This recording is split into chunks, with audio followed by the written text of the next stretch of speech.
we're going to go ahead and call this meeting to order. So we'll start the meeting with a roll call and make note of any members that show up after the roll call here. So we do roll call by voice, so just making sure that everybody gets to start speaking. So I'll just go through Kamala Brown-Sparks. Cami? Absent so far. Robert? Here. Right. Aaron? Present. Jason? Here. Karshan? Absent. Brigitte? Absent. Kale? Here. Yeah, and vacant? Okay. Not here as expected. Sharon? Here. All right. Cool. And now we can move into our first item, approval of agenda and approval of memorandum or minutes. Does anybody have an amendment they would like to make to the agenda? I do. I think from our wonderful liaisons in new business, I think we need to put in a proposal to officially cancel the usual meeting that was supposed to be on the 19th of this month because we're doing it today. Excellent. So Yeah, you might recall that during the last time we gathered,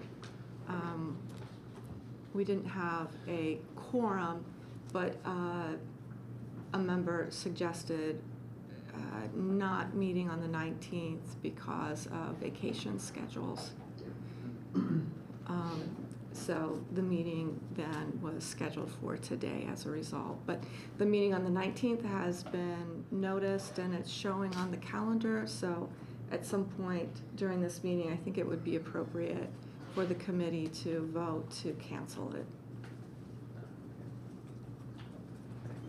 Can we do that now? well, yeah, I've made a motion to add that. So yeah. Seconded. Yeah.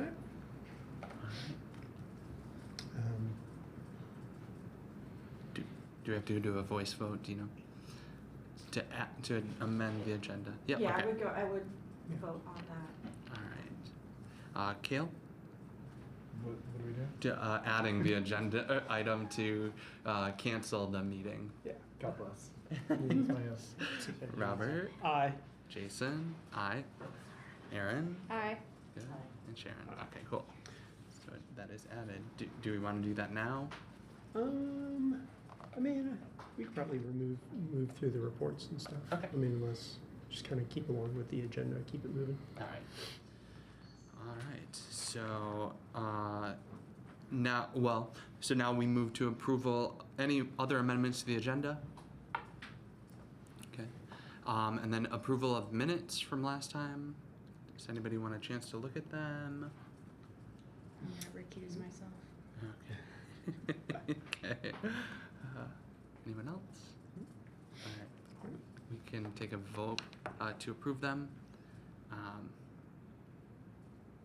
Cool. Yeah, you said you recused yourself, so you Yeah, skip. abstaining. Okay. Kale. Yes. Okay. Yeah. Yeah. Robert. Aye. Jason. Yes. Sharon.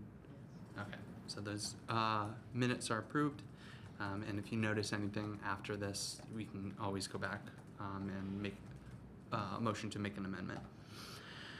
So reports, co-chairs. Robert, do you have anything to add? I don't have anything to report except for what we're gonna go into with the old business. So that's it. Okay. Yep. I do actually have something quick to say. Okay. I went to the Commission on Hispanic and Latin American Affairs. Yep. And they're very concerned about about ICE coming here, and they just talked about how a lot of immigrants, legal or illegally here, are are scared. They don't want to. Some people don't want to even go out, and definitely don't leave the country. They're afraid they can't come back, even if they have citizenship. And they have done something called upstander training, and it's sponsored. I'm trying to find the card they gave me. It's sponsored by an organization called Exodus? Alert. No, have you heard of that? Alert. I met with both Exodus and Alert at a nonprofit. Yeah. So they have those trainings. Alert has those trainings regularly, and if we want to, we can go to one. Yeah, that's a good suggestion.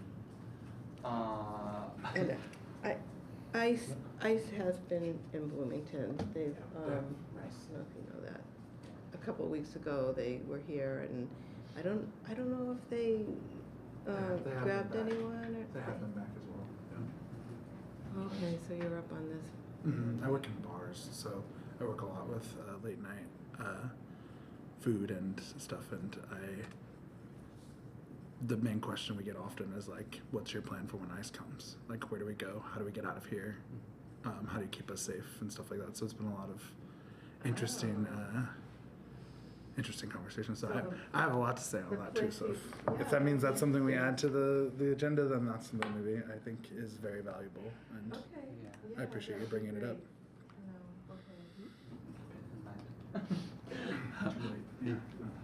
Oh man. So I want to move back and give a co-chair report and then an individual report, which will tie in with what Sharon just reported. In terms of co-chair, I want to circle back to what we've been saying in email about the importance of attendance. As we have noted for the last meeting, we weren't able to conduct business because we didn't have quorum. And that had been an issue when we had more seats available, and now that's been limited, but I think it's important to plan ahead as much as possible and communicate ahead as much as possible. And I say that as somebody who didn't respond in the email thread to say that I was going to be here today, but I just wanted to stress that in my role as a co-chair. As far as individual reports, I attended the picnic for Monroe County Democrats, and they talked specifically about ICE, and how so far we've been, the community has been pretty reactive, alerting people when ICE shows up or when ICE, or too close to when they're arriving, and they. Multiple people at that picnic expressed the desire to build networks so that we're ready ahead of time, that we're looking for it ahead of time. And I think that upstander training is certainly one way to do that. I also wanted to say that while I was there, so the Monroe County Democratic Party used to have a Latino caucus, which is separate from the commission, and that had gone defunct, but my partner, who is Latinx, had started to make plans to resurrect that. So I know we've been talking about doing outreach to commissions, but we can extend to all different segments in the community doing the work that we're tasked with doing. So there's, we're not, sometimes it might feel like we're the only ones and we have to tackle things, which I know we talked about, like if there's this threat, why not address it? But we don't have to only be the ones addressing it, and we're not the only ones. So just wanted to note that. Other individual reports?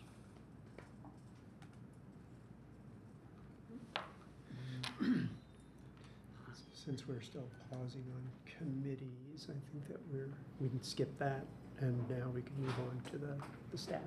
Yes. So, do you guys have anything you wanted to report out on, Lisa? I feel like I surprised you in the class. Yeah.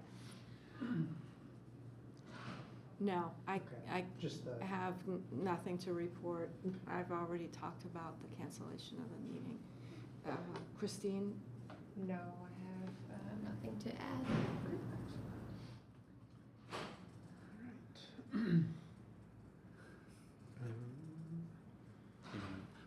now we can move to public comment. And we don't have anybody in the chat. Okay. Anybody in the public in attendance that would like to make a comment, now is the time. Sure. Yeah. I'll be very brief. Okay. My name is Julius. I'm working with the Office of the Mayor. I'm the new Legislative Affairs Specialist.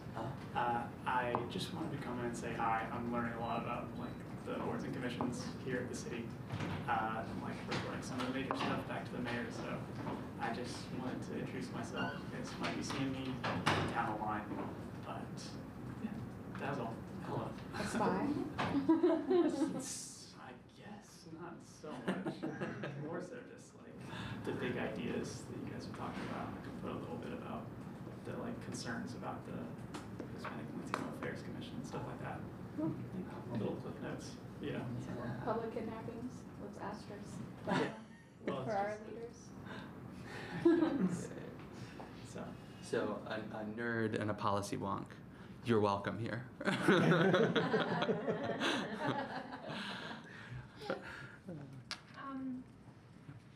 So I'm Isabel Piedmont Smith. I think you all know me. I'm on the city council. I wanted to report that I'm taking part in a training cohort through the organization called Local Progress, which is an organization of progressive local leaders from municipalities and school districts across the country.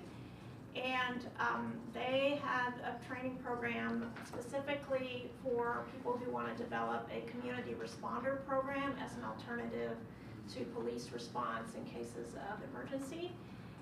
And so I jumped at that because that's near and dear to my heart, and one of the motivations for creating this commission was to look into that kind of program, as you'll be reviewing in the report from 2023. We had our kickoff meeting in Pittsburgh about 3 weeks ago, and it was very interesting. We heard from people in Minneapolis, where even before the George Floyd murder, they had started a community responder program, and they've gone kind of back and forth as far as reactionary to George Floyd's murder, and then reactionary back to no, we have to have lots of police, but they've been able to implement a system that we could look at. And then Chicago was the other group that was presenting, where they have actually city-run mental health agencies that had been shut down, but they're gradually reopening them and doing an outreach program to go along with them in certain parts of the city, certain police districts in the city, and that has had some success as well. And then we also, since we were in Allegheny County, Pennsylvania, we visited their 911 dispatch. They do have an alternative to sending police. That I don't think is the best model because it goes through the police. The police get to decide whether or not to send an alternative team. But it was interesting. So I just wanted to report on that, and it's going to be followed by 3 Zoom meetings and another in-person meeting in July. So I'll be happy to report back to you on that. And I have some ideas as if you're revisiting your report from 2023 today. Yeah. So I don't know if I might be able to speak to that later in your meeting, or just reach out to the chairs or whatever. But We appreciate that. Isabel, can you repeat the name of the group again? Local Progress. They're at localprogress.org if anybody wants to check them out.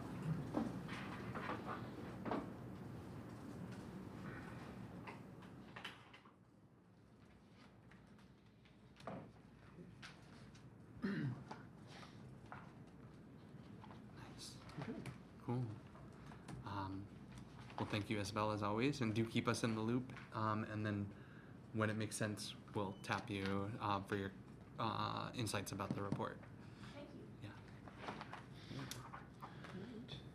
Do we want to move to the item that had been added?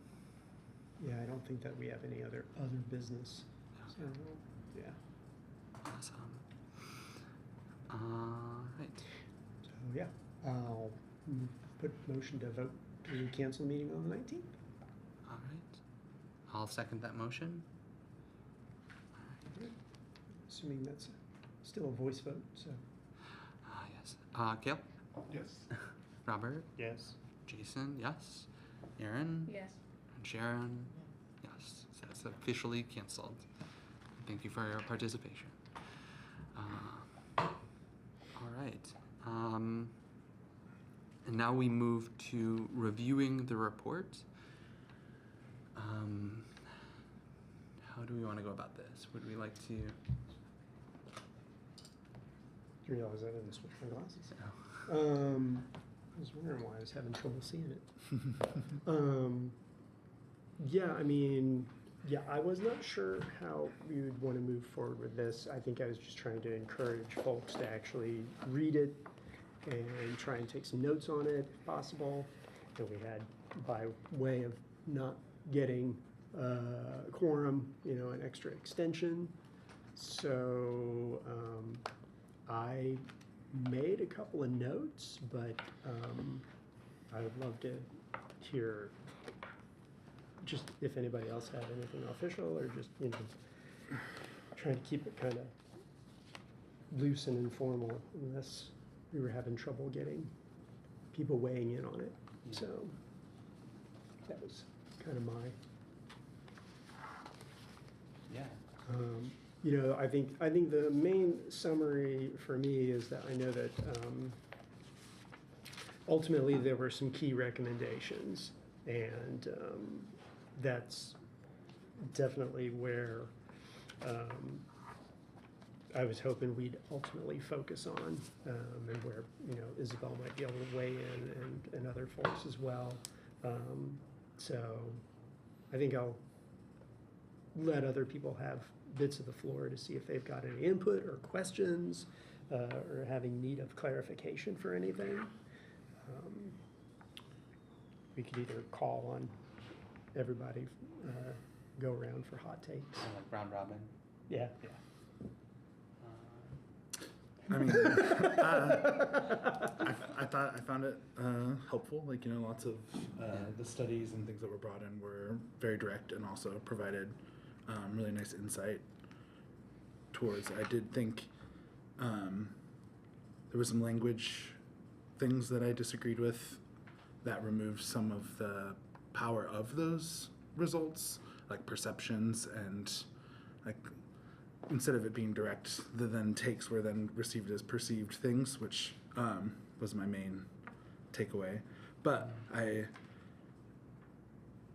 thought, at the last meeting, I guess there was the phrase finding the roots of crime versus alternatives to policing, and I feel like that's the direction that was taken in this, where when given the results, that were very much like, here's some other programs or other things that have worked, and then it was still focusing more on the crime aspect and housing and other things. So I felt like maybe it didn't hit on what I thought that the research was going for, but I was hopeful to see more solution based on the policing side versus the policed, who is policed side, and how to fix their problems versus finding better solutions in the structures that we can control within the city.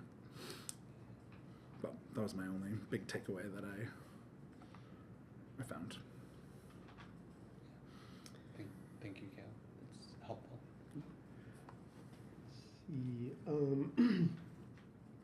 So for me, I think we'll get into some other details after the round robin with some of the key recommendations. I'd like to return to that, but there was a part of the report where it talked about evaluating and selecting, and I didn't quite see where, the report said that we did that, but I didn't quite see it covered in the report.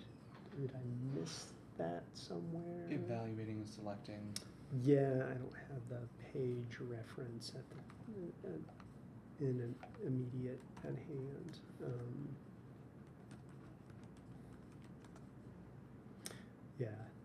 So basically where we were talking about the 8 steps in the design-centered entrepreneurship process. So this is well, I think I'll try and refer to the packet since we've got that, here. That is going to put us on.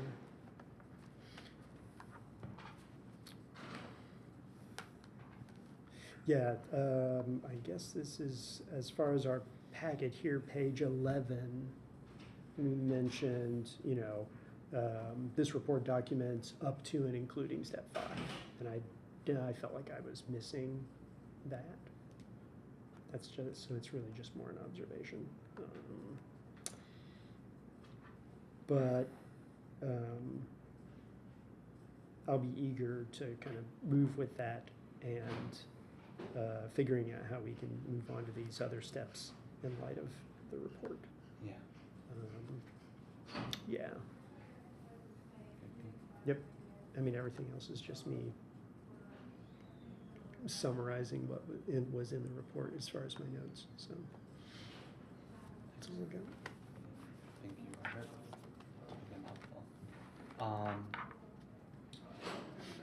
So I feel a little bit of pressure because I'm the only one in the room who worked on the report. But looking back at it, I'm remembering some of the decisions we made, and hearing some of the things that you're saying helped me to understand what was clear to me as a participant in the research, but maybe not be clear to somebody reading the report freshly. Mm-hmm. Also, some of it takes into account the history of this commission, and some of the pushback we've gotten and some of the ways we've adjusted our approach. Regarding the report specifically, I returned to some of the documents that go with it, clarifying the frequently asked questions that clarified some misunderstandings.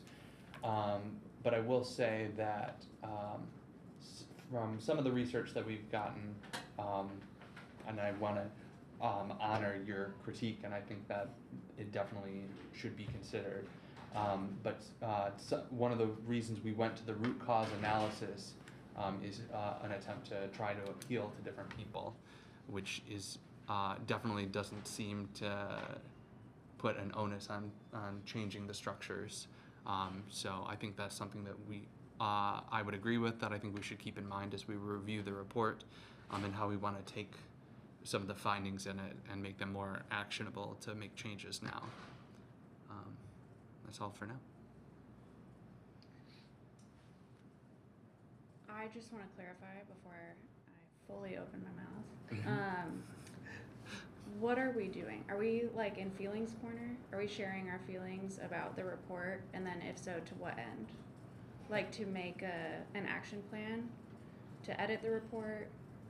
I thought it was a jump off point. That's the way I perceived what was assigned after the last meeting, was kind of like, after reading the point, what can we use this groundwork for to continue this commission into the work we're heading towards? Okay, thank you, Gail. Then I would then kind of re-emphasize what Jennifer Crossley had been kind of repeatedly bringing up in the meetings that she attended previously, and always in any action that we take or any of our time spent here, both in a meeting or outside the commission, to always remember our mission and to make sure that we are devoting our time efficiently and wisely to meet the ends of our mission. And so then I would direct everyone back to the governing statute. And I think that the 2023 report checks every one of the 4 first boxes in the governing statute. It gathers data on perceptions and preferences. It researches evidence-based alternatives to traditional policing. It identifies best practices, and it makes recommendations. And so at this juncture, I would pose a question to my fellow commission members, whether or not we want to, what do we want to do with that? Because we've accomplished a goal, so to speak, in 2023. So do we want to expand on that? Do we want to pick some areas and update the research and make new recommendations? Or do we want to kind of table the report and put the brain trust together and think of entirely new areas that we could then do the 4 mission markers, gather data, research alternatives, because I think there's a lot of work to do in our community, and I have faith in our commission and other governing bodies to do that, and I think we got to use our time super wisely. So I to boil that down, to distill it, I acknowledge, I appreciate, and I accept the findings in the 2023 report, and I would encourage my fellow commission members to, familiarize yourselves with that in your own time, and then come with an idea. I don't have an idea today, but that is my 2 cents for how to move forward. Thank you. Sharon? That's okay, you can finish. Let me see. I wrote down a few notes. Well, actually, this segue from Erin's comments, I'm thinking about the comparison of what's going on now in Bloomington as compared to 2 years ago. Has crime stayed higher? I think the report said that it went, it had gone up from 2019, right in the beginning, till 2023. So what's happened since then, and the social workers and unarmed officers in the BPD, have they helped? Let me see. Yeah, so, and I made a note about Brooklyn, something from Brooklyn.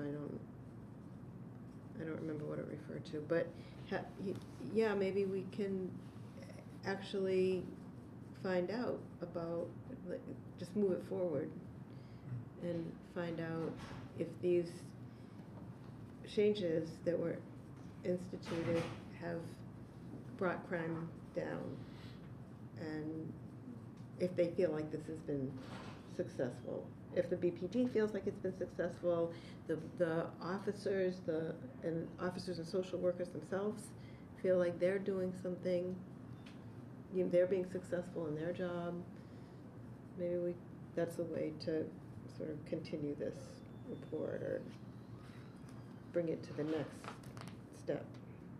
If I may bounce on that, because I think that's a really good idea for a next step that we could take, is just at a bare minimum, the first thing we do is look at numbers and what has changed since the report was initially finalized and dispersed. And when you were speaking, it raised what does it even mean to say crime has gone up or down? Does that mean we have a larger militarized police that are arresting more people? Does that really mean that more crime is occurring? Or, so I would love to look at an intersectional layout of numbers if we can, and that's step 1 on our mission in our governing statute, is gather data and perceptions. And so, at a bare minimum, I don't know if our county is even collecting the data that would be really helpful. So if we have any graduate students that have a bunch of expertise and time on their hands, I don't know.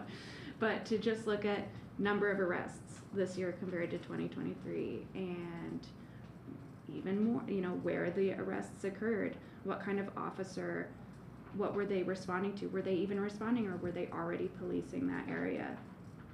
So I think that looking at data, and if we have that in front of us to look at what has changed since 2023, I think our mission will reveal itself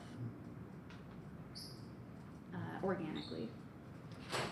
That was the main question I had written down too, is what's changed since? Right. Has any, even with the conversation about resource officers and it's have they actually been used, or are police still responding to And if they those have, calls, how? or because they are still coming through the police, and the police are always the first, even when requested. A Right. police officer still is the first one there. So yeah, those questions popped up throughout, being like, what's changed and how? What's So the if new? someone calls 911, automatically an armed officer will go, or sometimes a That's social been the worker? personal experience at nighttime. So I'm mostly a nighttime person, but most of the times that I've had to call, our rule is to never call. It's always been the case where I've requested and I've been sent someone else first. But think that would be that could be great. a small microcosm of my world. But then also I feel like that might be something that you could find out through this information, or on a larger scale, like who is responding, are these resource officers being utilized Yeah. appropriately? Are they being given the power to respond first? Are they, And no one's collecting those numbers. Yeah. So one thing that we do have in our hand, we can ask, we can obtain policy documents. So I think we have three law enforcement agencies in Bloomington. IUPD, BPD, and Sheriff's Office. state police are here more Right, but I'm just saying, Yeah. for our jurisdiction, of course we have like Ellettsville and Stades and all of them. Police, state. Right, but I think that we can add, if we wanna add an action item for next week, we can take volunteers to identify where we can find out some information, and to bring that next time to say, hey, I figured out that this tracks this metric. And then also we could take volunteers to call. I'm happy to call our law enforcement agencies to just see their policies on who they send and to what report. Or are they just driving around waiting for someone to flag them down? Yeah, I'd be intrigued to see what So kind of if- information you could get out of that. So Erin, is all that documented? If a call comes in and someone goes out to the site, is that all that documented? Who goes and? In theory, there is a paper trail of every time a call comes in, starting with 911, a CAD report is initiated. And that can either just go right from the computer, from the printer to the shredder, or it can be given to a person, and then that can be sent to whoever's, I'm having pregnancy brain, but whoever sends the people out.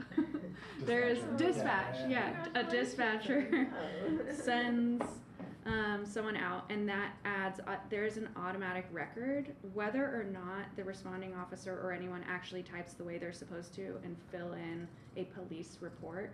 There's a record of a call coming in and someone being dispatched. I don't practice a lot of civil law, so I don't know about a FOIA request. If we would be even allowed to say, hey, can I have all of your CAD reports? It'd probably cost money too. I don't know. But yeah, because I know that we can request individual ones. We could go to the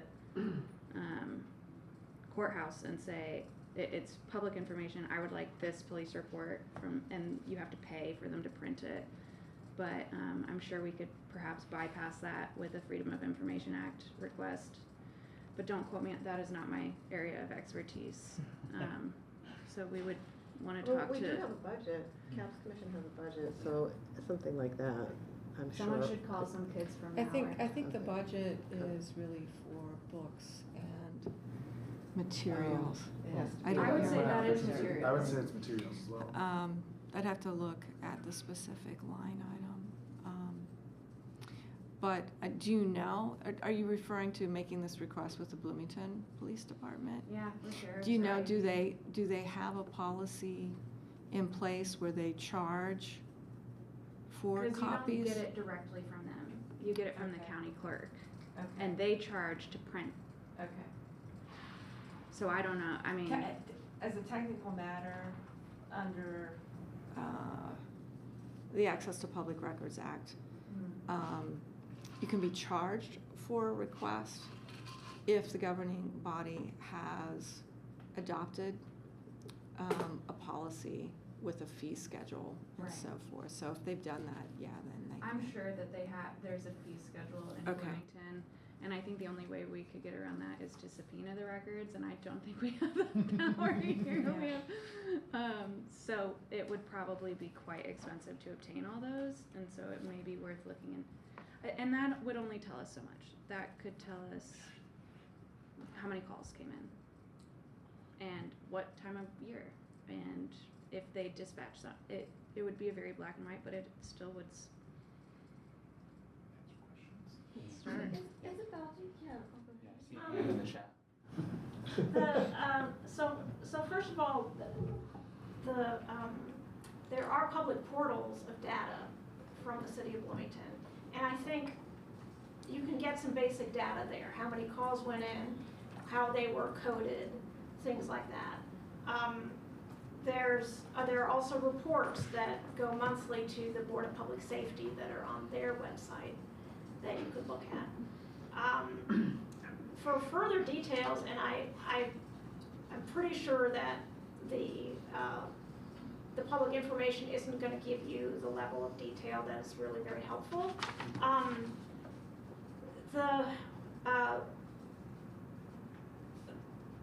Myself and some colleagues convinced the mayor to put $10,000 in the budget for this year, 2025, to hire an outside consultant to look at our 911 calls to see which might be addressed by a community responder program versus by police. And there's an organization called Law Enforcement Action Partnership that actually, I think Jason, you were on the call and Cammie was on the call last year when we talked to them. They sound very business as usual policing, but they are actually a reform nonprofit, and they analyze 911 calls and help set up community responder programs. So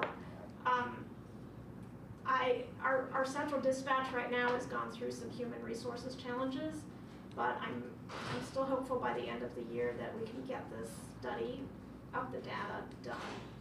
So I think it would be good to at least, let's be optimistic and hope this will get done sometime soon, and that you won't have to resort to the kind of,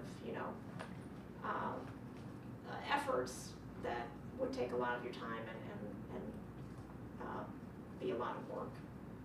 And you're all not professionals at this kind of thing, so it would be great if we had this group or a similar group analyze those calls. So that would tell us something about the calls coming in. Would it tell us about who goes out to respond? Yes, if that, I assume that information is collected, so yes, that would give us that information as well. I'm looking at the calls for service, City of Bloomington open data, and it looks like we get the case number, time, month, weekday, nature, district, agency, and report. That all being said, someone with much greater tech expertise than me is going to need to. Right, and what they usually find, in talking to Leap last summer, they said, most CAD systems have a nature of the call that is not descriptive. Right. It doesn't really tell you what really happened. So they actually dive into the notes attached to each call and goes through to further categorize the calls. So, it is a major undertaking, but I think it is something that needs to be done. And it looks like it was just last updated yesterday, so I'm encouraged. Oh, I think I got it. With that project that you were hopeful to go forward, I know you said with the HR stuff, is there a timeline? Is it like within the year or is it? It was budgeted for this year. Okay, that's what I wanted. I was like, because we're only here for so I want to make sure maybe it would be within our time so we could utilize it properly. But hopefully it'll. Yeah, optimism is on your side. I will keep asking. I'm also wondering, do you remember when the unarmed officers and social workers started working with the police department? So those social workers started, what, 2019? I think it was before the summer of reckoning, 2020. But maybe it wasn't. Maybe that was their answer to it. And of course, a lot of people objected to the social workers being under the police, Yeah. which is problematic So it would be for important to talk to several a social reasons. worker. Maybe it was in 2020, 2019 or 2020. Okay. And So- they've actually had a national conference of police social workers, and Bloomington has become an example for many others. Oh, cool. They're very proud of their social worker program. Yeah. Just FYI. I heard.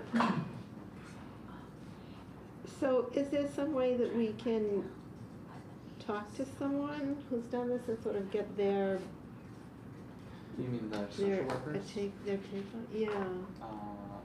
We could definitely reach out. Mark Fabris is somebody who's been involved for a while. He's somewhat responsive. So if we wanted to do the outreach that we've been planning on, connecting with, I guess, gathering data, maybe a couple of the others, then we could reach out to them. I think what Isabel suggested is very important, like somebody who is specialized in this. It might be better to pay them, because the other thing I was thinking about as this thread was going on is the START program, which I've mentioned. We could get people in IU that are students who are working on, who have advisors who know about qualitative data analysis. If we wanted some specific element of those police reports, we could get that. So that's what I was thinking. I just found it in the 2025 public safety report. So the social workers started in 2019, and then the community service specialists began in 2020.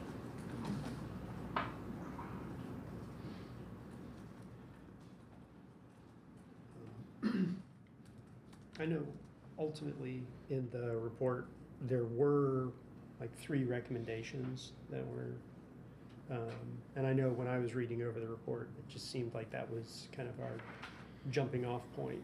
I don't know how much that changes in light of us trying to get updated numbers, but I didn't know if we wanted to look at that a little bit more closely. And that was, the basically a feasibility study for the Department of Community Safety and Resilience, a citywide incorporation of public safety indicators. So this starts on page 37 of the report. Where does that put us in the packet? I want to say that's page 11 of the overall packet. No, that's not it.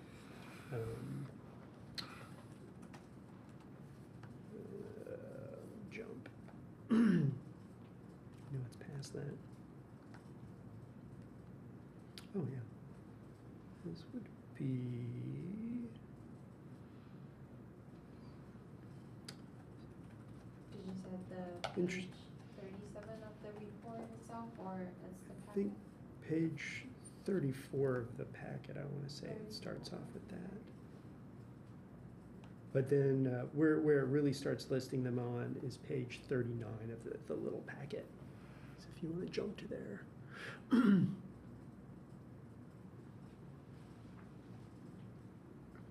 No, you don't have page things. Yeah. So there,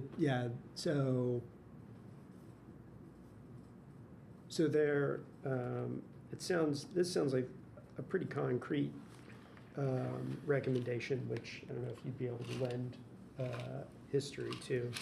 But I mean, part of there was doing an independent study to assess that.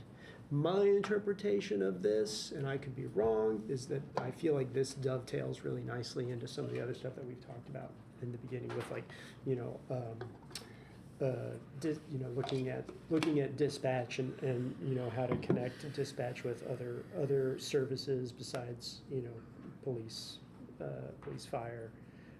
So places like the Stride Center and things like that.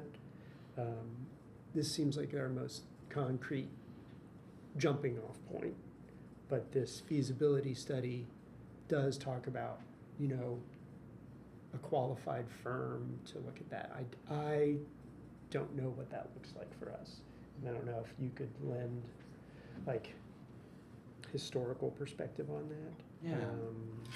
So the feasibility study is something that we had to clarify, because key recommendation number 1 also talks about the Department of Community Safety and Resilience, Yeah. which we kind of established as doing the work that other communities in our research have done. And as public comment spoke to, people were resistant to the idea of social workers being embedded in the police. From my own research in the Denver STAR program, they started with being embedded in the police and overseen by the police to becoming a separate entity. And so other cities that we looked at, there was separation too.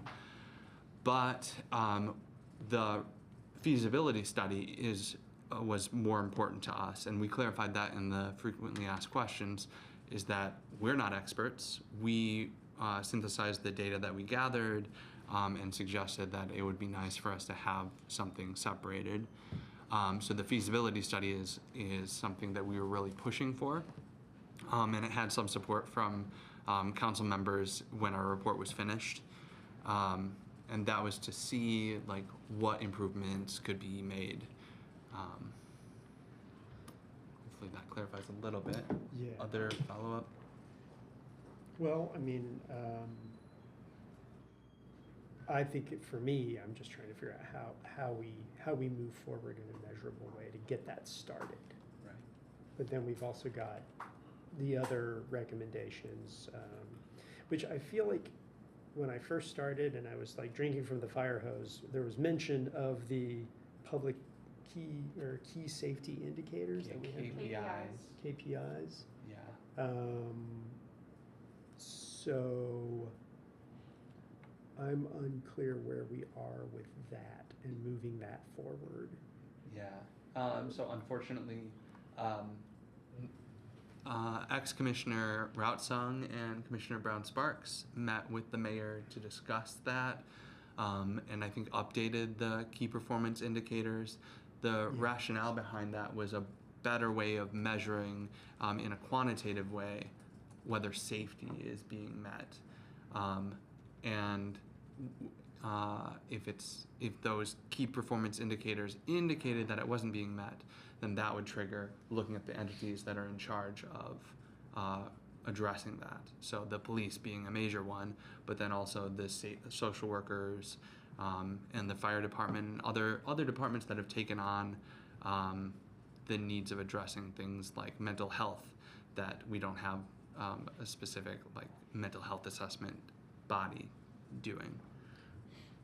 So when we updated the mayor, did we get any feedback from that office of what now that means? What's the next steps for that? Or I don't know. We did, but Cami would be the only one able to speak to that is currently on the commission. Okay. What was the other song? I was confused. Sorry. Oh yeah. Because only Cammy can speak about She was in the meeting, and we didn't form an official report. I think between that meeting and the intent to talk about that, Commissioner Routsung resigned from the commission due to life circumstances. Okay.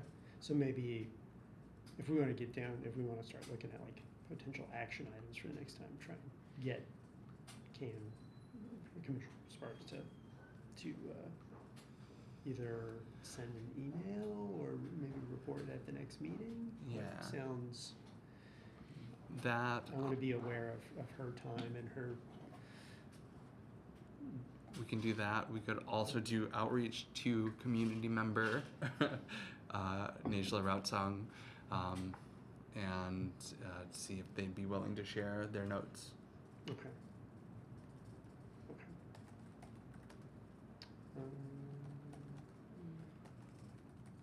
All right. And then the promote inclusion and awareness felt like the most, maybe I need to reread it, the most vague to me, so I don't even know what we could, like, Yeah, do. what page is that on? Number 3. Yeah, it'd be number 3, getting there, scroll. Oops, that was not what I wanted to do. Page 43 in the packet. Yeah.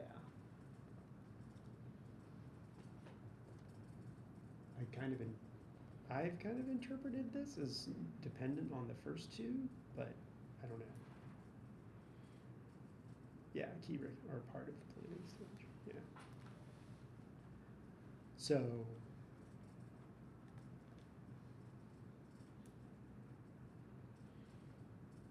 I think for me, I'm just trying to figure out how to move these recommendations forward in a measurable way.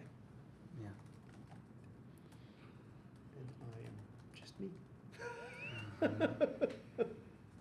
Yeah, I think that's a good question to call. Give them that. I wanted to suggest something for you to consider. So we were at the Pittsburgh training, I think it was in Chicago. They did a community survey to support a mental health crisis response team in the parts of Chicago where they were considering it, where there was a mental health center that they could use as a base. And that really helped convince the city government to fund such a thing. So I was thinking maybe a survey here in Bloomington could also prompt the mayor and the county government to more seriously consider a community response program.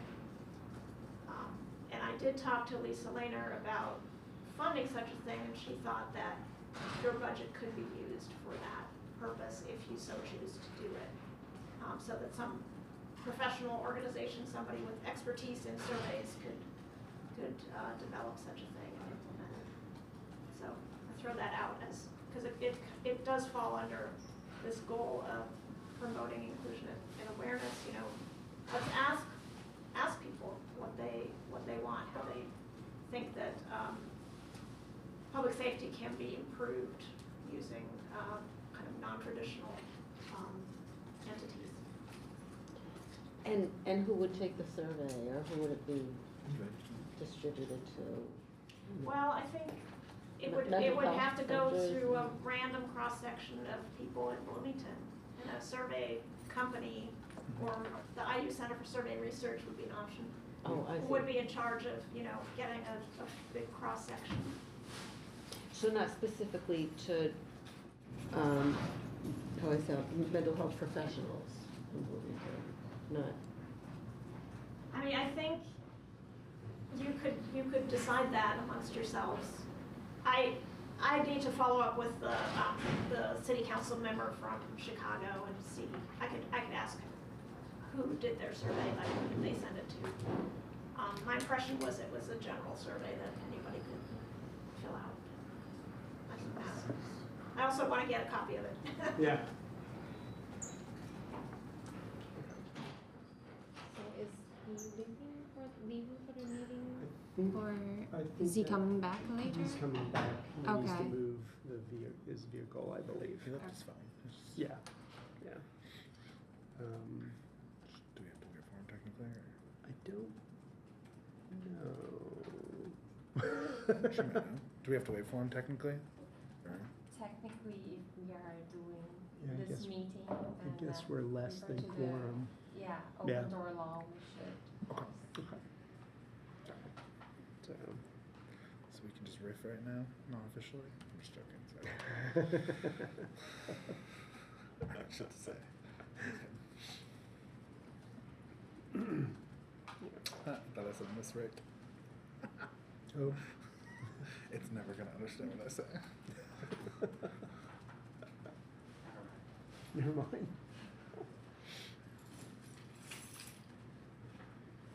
Okay.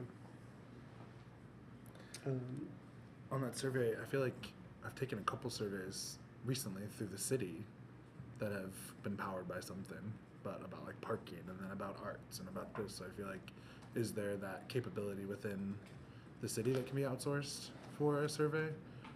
Like Chaz has sent me the last 3 and I've filled them all out, but she's in I the. think the external consultants the city hires does those. Okay, cool. That's all I was I'm like, I pretty wasn't sure, sure. yeah. I wasn't sure if it was a survey monkey or an actual company or.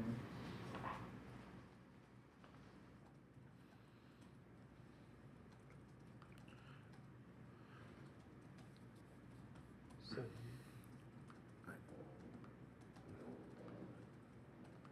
Are we allowed to jump off of things from earlier? Of maybe like the recommendations for next agenda or things? Like, how does that work? Yeah, if there's something that we can follow up with. I guess I want to follow up on the earlier statement about ICE and our police's involvement and our city's involvement Yep. with ICE. I know I've had conversations with people and with city officials, and I've been sent emails about the city's stance on that and fear of funding and federal government stuff and state government stuff. But I guess I would, because that is kind of in our purview, wonder what policies exist for our police that they, when another agency comes in, whether it be state or, because we've had issues with state police overstepping, we're not overstepping, it's their bounds, but pointing snipers, stuff like that. Like, what's our actual Bloomington policy on when a federal thing or when ICE comes, or how do they interact or react? I was told by the mayor one thing during a meeting, but that has since not been true.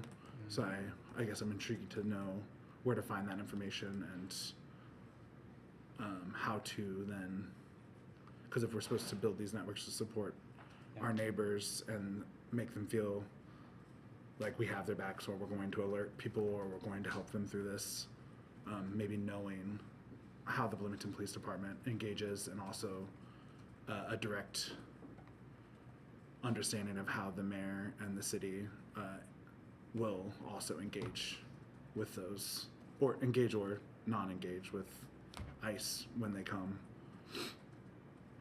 and also I guess the jail, county. So lots of I know the detainees were taken to Kentucky, I believe. So we did not hold them, but I know we have done ICE holds before.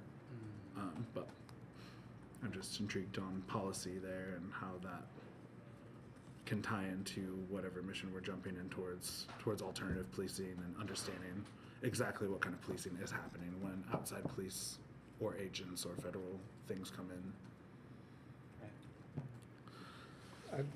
I would think that it would be in the municipal code. I'm just telling you, I've never looked at the internet, so that's why I say words, and then Yeah. hopeful someone can break it down and tell it to me, and then if your city websites are not my friend. Yeah. And from listening to that one, I agree that's something that's important. And I'm internally remembering that what our call is, right? Because I think it's important. We can look into it, and I think in the past we've tried to form our own response. But I think what's important is to clarify that and communicate that. That's one thing. Yeah. Because if it's hard for us to find, right, then people who are not as engaged might pay attention to any outlet with any information. So coming from us, I think that is important. Yeah, and then potentially making recommendations at the end of year of ways to policy to exist, or clarifying things to make that easier for people to digest and understand exactly who's going to serve or protect them. Yeah, absolutely. And how? Yeah. You all know that the sheriff is being sued by the Attorney General of Indiana because he won't do ICE holds. Oh, I think I did hear that. I mean, I he said did we're hear gonna that. get targeted either. Oh, there was that report release where we were the one city in Indiana, but it's also like It was if the county. yeah, if we're gonna be that, then let's be it. You know, have some teeth about it. That's why my recommendations will all be I to have back faith them. in our sheriff's office, You do? but not in our prosecutor's office. Yeah, I have zero faith in prosecutor's office, but I think there's some plans. We'll talk about that off the record.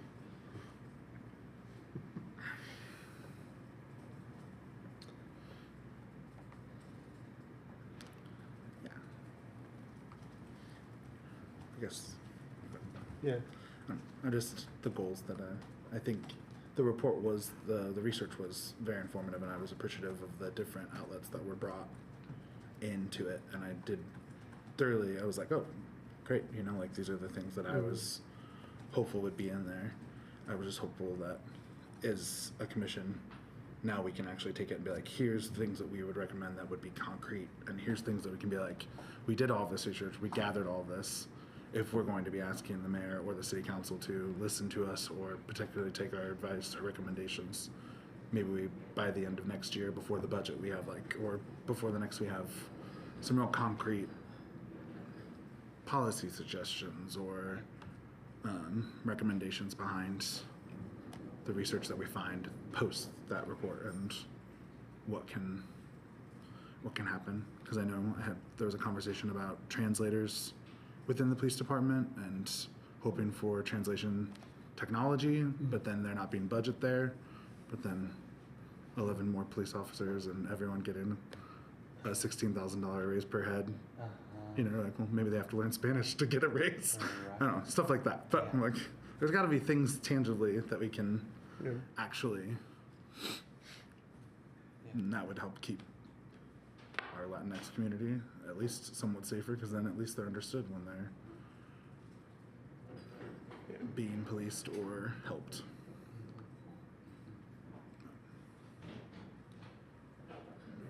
So,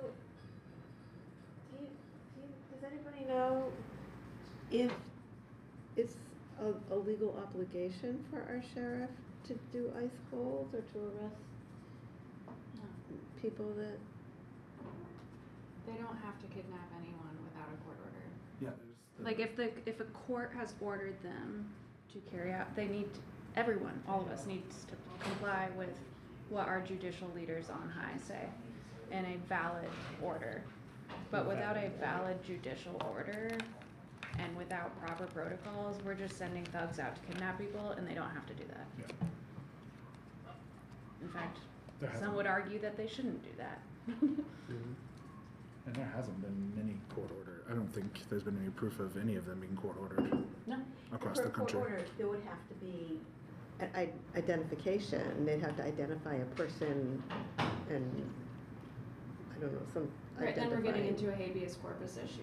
Like, there has to be a legal justification to detain someone. So a signed warrant by a judge, identifying officers, that would be my interpretation of it, right? Yeah, there are Yeah. a variety of different ways that a law enforcement officer can detain someone off the street. If they committed a felony right in front of them, for example, they're allowed to detain that person pending charges. If a neutral and detached magistrate or judicial officer has found that there is probable cause to detain someone suspected of a crime, then they can also go and get that person. But it gets a little more complicated when we have just gone beyond the law. But going to an apartment complex or a bar and suspecting someone of not having documents is not. Yeah, I would encourage all of my fellow citizens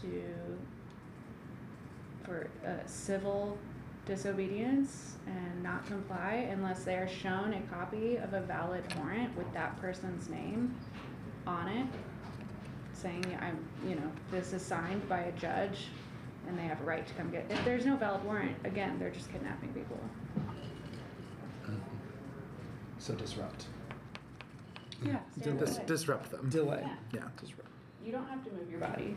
You don't have to help them complete their mission. You don't have to. They are allowed to lie to you, though. They're allowed to say that if you don't do this, I'm gonna do that, do X, Y, and Z. Or you have to do X, Y, and Z. That's what makes it complicated. So I tell all my clients, never take legal advice from cops. Because they're gonna tell you a lot of stuff.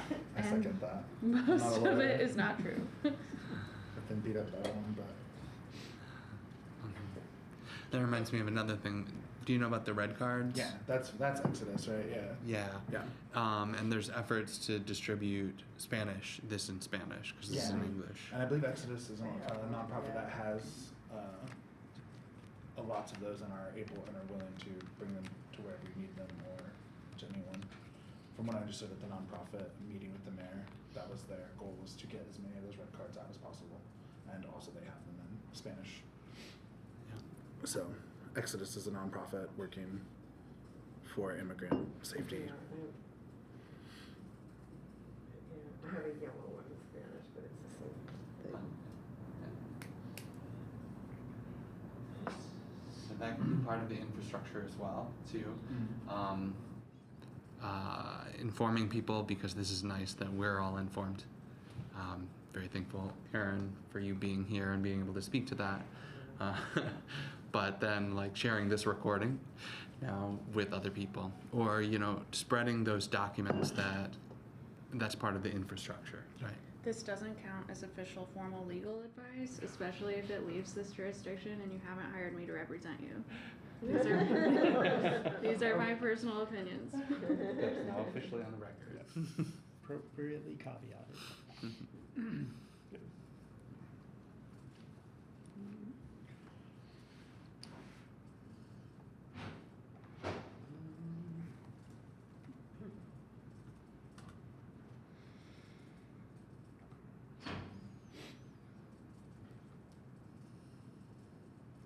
Question, please, counsel. If you're making a to-do list, another way that this report could be helpful is if you would update the progress of other communities. You have some great case studies, but it's been, 2 or 3 years since you talked with them. And there are other cities that are not mentioned in the report that have developed community responder programs, like Albuquerque, Minneapolis, Austin.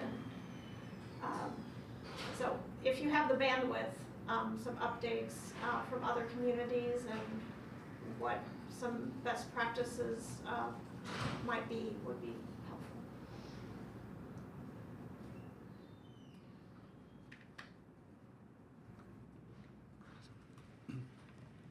Cool. Thank you, Isabel. Do you subscribe to Safer Cities?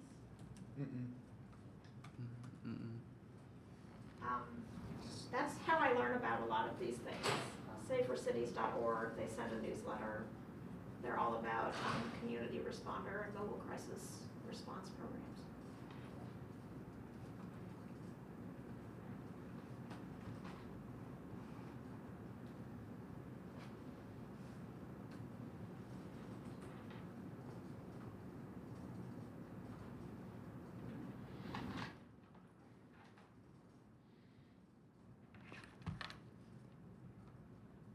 I guess one of the other things that I'm interested in, maybe it's a broader thing, but looking into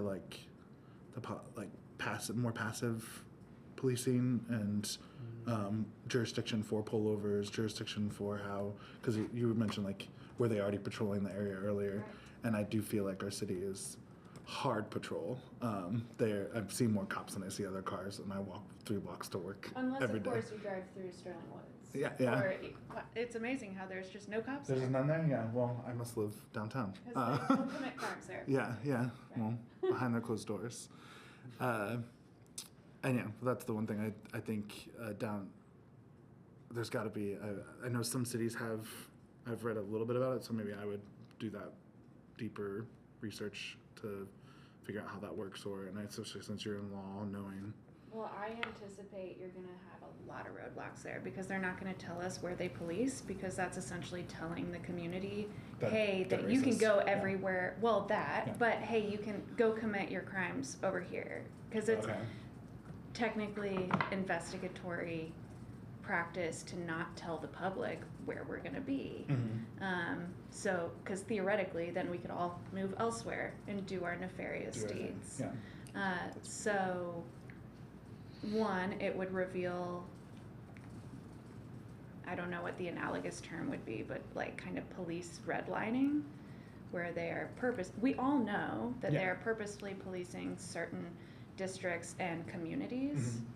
But I would be shocked if they revealed like anywhere near a schedule or borders or where they dispatch their patrol officers to kind of just sit and wait Mhm. to find someone, because that would be like saying, hey, we'll be here. Yeah. Don't do anything in front of us. I don't know. Yeah. So that's what I think that's a good effort and idea, but there's no chance in hell they're ever going to give that to us. Yeah. Well, is there a way to like look into, not outside of our city, like find out what other cities have done to like maybe create policy to prevent some of the, I know they're still kind of do whatever they want because they exist in those lines and spaces, but is there like examples? Sure. I think that Yeah. we could lobby for, and who knows the constitutionality of this, but lobby for equitable patrolling, where it's like you have to have at least 2 officers patrolling every zone, and that, you know, you can't have all of them in one zone. Mhm. So I'm sure that there's, and then we'd have to make up zones, Mhm. or look at what could be pre-made. Blue lining. That Blue is lining. the, Blue lining. that is the The modern analogous of term. Red lining became blue lining. Yeah. Yeah. So yeah, I think that, but Because I guess when I think about it, it's like we pivoted away from defund as a concept because of how almost impossible that is. But then how do you change how policing? bad branding. Yeah, it didn't go well for but it's how do you then pivot to then? Well, I think that's a great idea that I think we could all, and then we go back to our mission and we can research how our community views this. So like, I guess the language is perceptions, and I guess I assumed that our community, that we all kind of have this perception that certain communities are policed more or I would say monitored more by law enforcement. And so we can conduct a survey or try to get out in our community. Does our community agree? Because we're serving our community. Do they feel also that certain areas, zones, communities, or districts within Bloomington are monitored or policed more frequently? And so then we'd move down the line and research and discuss alternatives. So like I just threw out, shot from the hip, the zone defense method. I don't know. And then we could send a subcommittee out to talk to professionals to identify best practices. Someone who has some letters after their name in areas of, I don't even know, right, of policing. And then we could make a recommendation to our legislators to say, this is what we recommend. So I think that's one good task that we can move towards. Yeah. I will say, well, first, good job sticking to our charge to stick to our mission, and 2, something that I've heard of our commission is to more regularly report to the city council. So we could do that as a small task, form the analysis of that and a recommendation, and then go and present that to the city council. Yeah. And it could start, I think if we, just as an example, unless anyone thinks of a better idea, more than a half-baked, off-the-cuff zone theory, but we could either identify ways that our community is already split up. We could talk about school districts or who knows? Because there are different areas of our community. It's all mapped out, different blocks.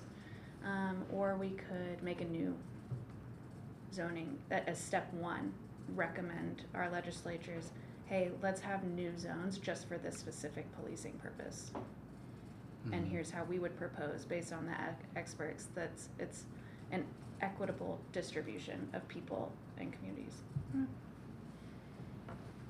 Yeah. Okay. What does everybody else think about that idea? Just gauging the vibes. Yeah. Yeah. Because I think, like, thinking about things that I was hoping, looking back on this, rather than just like validating that this was a good report, is like forming next steps, and I Right. think that is a good next step, and not the only thing. I agree, but I'm wondering how we're gonna get the statistic about where the police are at any particular time. Well, we're definitely not, so I think we just barge past it. And they can say, if we propose something, they are more than welcome to say, actually, we have data showing that they're already doing that. Then by all means, Yeah. share that data. They can do that. Because if So- it's already happening, then yeah, we might have wasted time and it's moot, but I'd be willing to make a gamble that it's not already happening. And so I think we can safely move forward under the assumption that they're not putting officers lying in wait in every neighborhood. So in our do community. would we, How do I say, would we map out neighborhoods or something and? I think we start with, ideas. Everyone can bring an idea for what the zones would look like. And I might get a map and say, well, the school districts look pretty good. I don't know. Like that's why reinvent the wheel if we already have our community all sliced up. And then, how do I say, present it to someone at BPD and say, are you doing this, or we think this is? I don't even think we need to do that. Just make a plan and then present it to our common council for proposed potential legislation. That's their job. But just say, here are some zones, and then we just do a little simple math. How many officers do they have out in our community at any given time without a mission that are just kind of patrolling? And you take all those, you divide them equally amongst the zones. And then it's the city council's job to find out what's going on at the moment. Not necessarily. I mean, we could go even further and draft an ordinance, but they're the legislatures. Right. So we could just bring an idea. It could be anywhere from, here's a recommendation that we want you to take action in this area, to someone sponsoring a bill, or I don't know what the nomenclature is, but proposed legislation. Yeah. They do have zones. Right. I mean, There are already police zones. zones, right, that. Oh yeah, I'm sure. Of course they would. And Yeah. they're like known to the public. Oh, probably. I think so. I mean, they've been told to me, and I've been told, the same. It's the downtown zone that is Heavily. has more police than the other zones. Yes. Which that's why it exists. So Yeah. it would make sense why I see it, but also But there is, I just looked up, there's a data set about police dispatch zones. I just clicked on that. Yeah. So, you might look at that. Not sure what these data sets are not always user friendly. And I think it's just a good jumping off, because the anticipated response is we're gonna put more officers where there's more crime or more people. I don't know. yeah. And then we, Well, it even divides into like the idea that I've always, when I've lived in this town, it's like how students are differently policed by even the two forces than Right. the people who are committing the same crimes on the same street as them Right. who live here. right. They get away with Mhm. $70,000 worth of destruction on the first weekend of school, Mhm. but get caught homeless on Kirkwood and you're thrown in the flower bed and arrested for the 40th time. But Interesting anecdote there. Even the students themselves see their rights change significantly depending on if the alleged crime occurred on this side of 3rd Street or this side of 3rd Yeah. Street. That makes sense, yeah. Which doesn't make sense to me, but whatever. So thinking towards actionable items in the last minutes, like I think this is really great. So do we want to form an item for our next agenda to follow up on this? Do people? I think an easy goalpost would be to invite fellow commission members to bring an idea for how they see the equitable policing of our community. Either an idea for, what's wrong with it, that our communities are not equitably monitored depending on different zones, or I think an opinion, an idea related to that topic, because there are so many different topics, and I feel like our commission members are all very passionate and we all like to bring different issues to the table. And if we want to reserve some time next time to kind of continue this discussion, or invite everyone to take it one step further and bring an idea for an action item for the next time. And for bringing ideas. Yeah, I think that's good. So discussion of equitable policing in our community as an agenda item, and then we can follow up on our research. Yeah, and I think, specific, I don't know how to state this, but like geographically equitable, if that makes sense. Yeah. Yeah. Well, and if there's any way that, I'm really bad at the internet, and email and things like that, but with like the things that we're finding on the city websites with the actual numbers, I also think that would be another jumping point to continue that conversation about Right. what's changed with resource officers and where we are now, and even it's like maybe downtown could be policed by just resource officers, or different things like that, but they could all come together and It's this. pretty easy to Google search. I found it while both things that we were looking at, the calls and the police zones on our city database. That being said, getting it into a document, a tangible thing. yeah, that's not just a bunch of scary code. And if anyone listening or participating today wants to add it to our drive, for example, actually no, we can't add it to our drive because we're not editors, or send it out in an email to there is an export button. I tried to do that. It didn't work. So user error, most likely.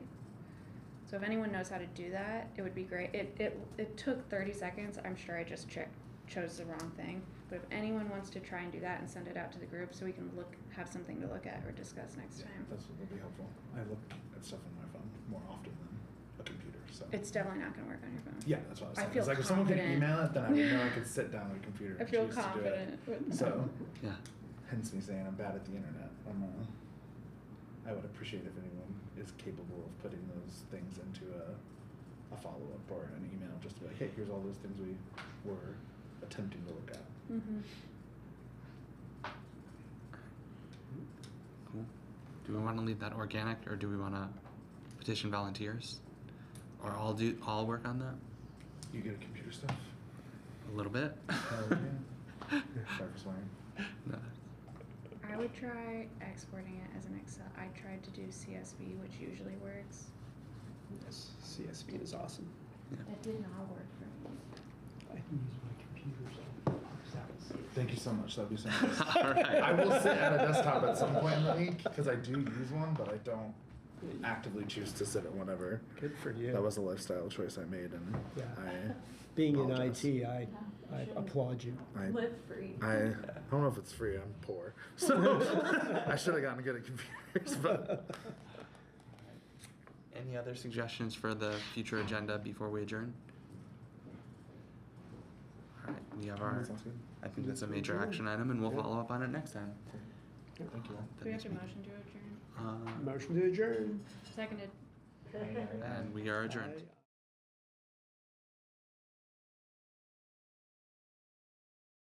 Aye.